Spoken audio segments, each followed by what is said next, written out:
Hi everyone, here's a Living Solutions 9-inch personal box fan.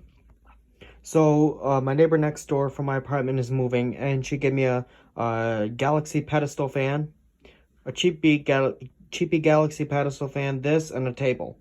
And this fan works good. Other than that, it needs to be oiled, but it still runs, and it still runs at the speed it should for now. So without further ado, here's low.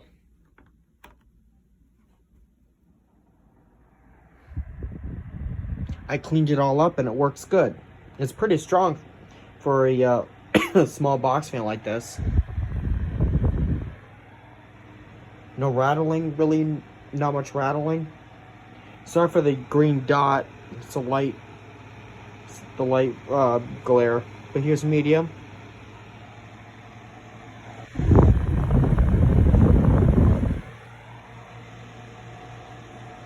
And high.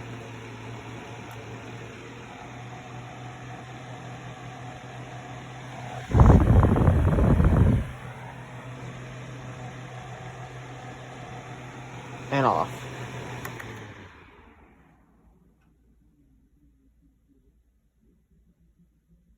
Yeah, it spins down very slowly. But I'm gonna spin it onto the back, dropping it on the floor. It's the back of the fan. This has a day code of I can't see, but it has a day code of February 2012. So she probably bought it in the spring of summer 2013 or 14. Hope you enjoyed this video. Please comment, like, and subscribe. Don't forget to follow my TikTok. Bye-bye.